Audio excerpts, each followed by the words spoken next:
quand le président Trump fait de bonnes choses. Je subis l'oppression et ça ne me dérange pas qu'il publie des SMS. Si quelqu'un pense encore ici qu'une Union européenne ou européenne dans son ensemble peut se défendre seule, il se trompe lourdement.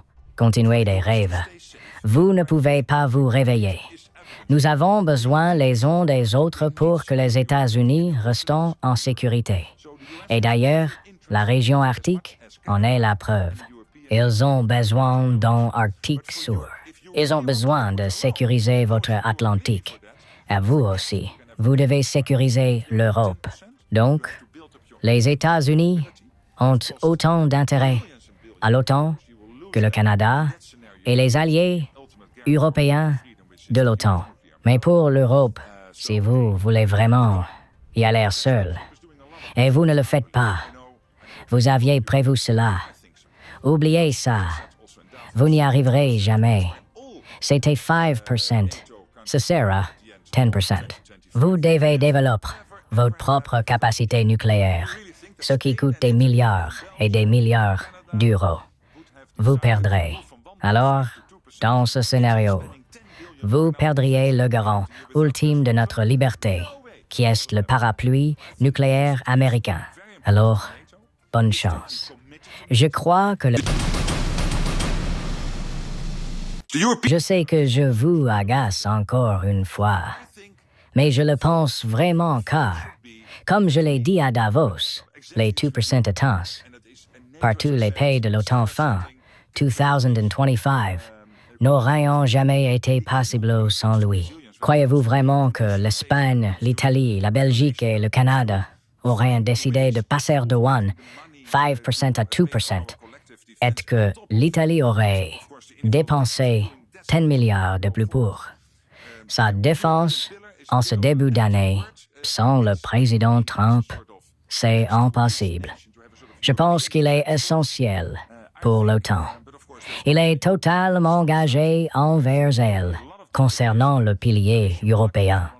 Et toute cette discussion à ce sujet, concentrons-nous sur le fait que nous nous complétons exactement, comme nous le faisons actuellement. Et c'est ainsi que l'OTAN, comme je l'ai dit, étend ses capacités en matière de déploiement, de commandement et de contrôle, et que l'UE, en ce qui concerne la résilience, et les bases industrielles, la réglementation et le financement de notre défense collective, en plus des efforts déployés par chaque nation, devraient procéder. L'expression « pilier européen » est un peu creuse. Imagine que vous voulez dire une sorte de force de défense européenne pour chaque nation. Je le pense, mais c'est évidemment aux pays européens de décider. Cependant, je pense qu'il y aura beaucoup de doublons. Je vous souhaite bonne chance si vous voulez le faire, car il faudra trouver les militaires qui seront déjà surchargés de travail, ce qui compliquera encore les choses. Je pense que Poutine adorera ça.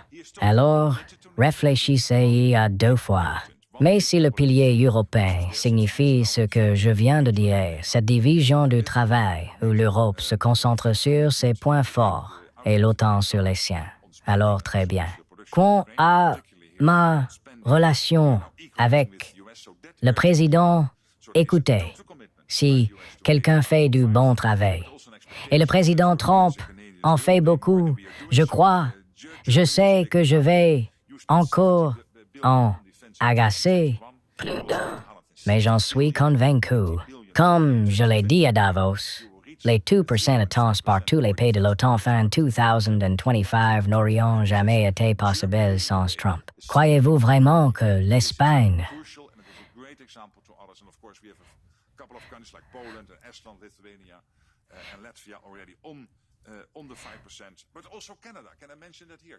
Voyez, l'Italie, la Belgique et le Canada, et que l'Italie aurait dépensé 10 milliards de plus pour sa défense en ces débuts d'année sans le président Trump? Impossible. Et croyez-vous vraiment qu'à La Haye, nous serions parvenus à l'engagement de 5% sans lui? Absolument pas. Je pense donc qu'il est essentiel à l'OTAN. Il est totalement engagé envers elle. il y avait un gros point noir, une faille dans le système, qui existait déjà sous Eisenhower. Le fait que les Européens ne payaient pas leur part. Avec l'OTAN, l'engagement de défense pris à La Haye et suite au sommet de La Haye sur les dépenses et l'opération Ukraine, notamment en ce qui concerne les dépenses, nous nous alignons désormais sur les États-Unis, ce qui élimine toute source de tension. Les États-Unis sont pleinement engagés envers l'OTAN conformément à l'article 5, mais il attendant également des Européens et des Canadiens qu'ils contribuent davantage, et c'est ce que nous faisons. L'Allemagne en est un excellent exemple. Elle a dépensé 70 milliards d'euros pour sa défense en 2021 et dépensera 260 milliards d'euros supplémentaires en 2029. Elle atteindra l'objectif de 5% pour les dépenses de défense sur les 5% fixés pour 2029. L'Allemagne, deuxième économie de l'OTAN, montre ainsi la voie. C'est crucial et un excellent exemple pour les autres pays, bien sûr. D'autres pays comme la Pologne et la Lituanie, à moins qu'ils n'aient déjà atteint l'objectif de 5%, ainsi que le Canada, sont également concernés.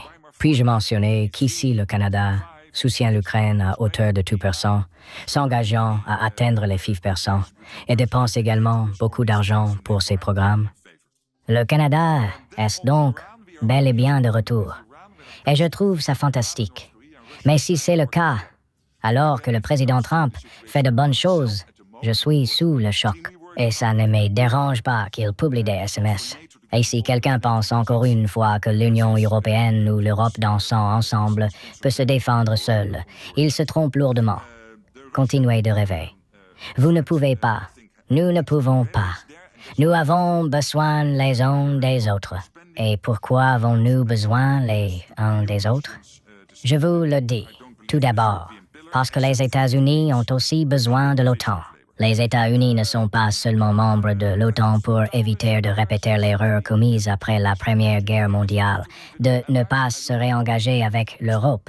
Et puis, une fois de plus, le bras long de l'histoire s'est abattu sur les États-Unis lors de la Seconde Guerre mondiale. Comme Churchill l'a si bien dit dans son discours de 1941 au Congrès américain, les États-Unis sont aussi membres de l'OTAN pour assurer leur sécurité. D'ailleurs, la région arctique en est la preuve. Ils ont besoin d'un Arctique sûr. Ils ont besoin de sécuriser l'espace euro-atlantique. Et ils doivent aussi sécuriser votre travail. Les États-Unis ont donc autant d'intérêts au sein de l'OTAN que le Canada et les alliés européens. Mais pour l'Europe, si vous voulez vraiment agir seul, et n'y aviez-vous pas pensé? Oubliez que vous n'y arriverez jamais. Ce n'était que 5%. Ce sera 10%. Vous devez développer votre propre capacité nucléaire, ce qui coûte des milliards d'euros. Vous perdrez. Dans ce cas, vous perdriez le garant ultime de notre liberté, le parapluie nucléaire américain. Alors, bonne chance. Ensuite, j'adore ces sujets. La paix imminente. Concernant le Conseil de la paix, je ne ferai aucun commentaire, car en ce qui concerne le Conseil de la paix, il est évident que l'OTAN n'est pas directement impliquée dans les efforts de paix au Moyen-Orient. Bien sûr, nous saluons tous les efforts déployés pour instaurer la paix à Gaza, où nos alliés sont en pleine crise. Mais nous ne sommes pas, en tant que force agissante, impliqués directement dans ce processus. Quant aux alliances bilatérales, la coopération bilatérale est excellente. Je suis moins sûr pour les alliances. Quelle est la différence?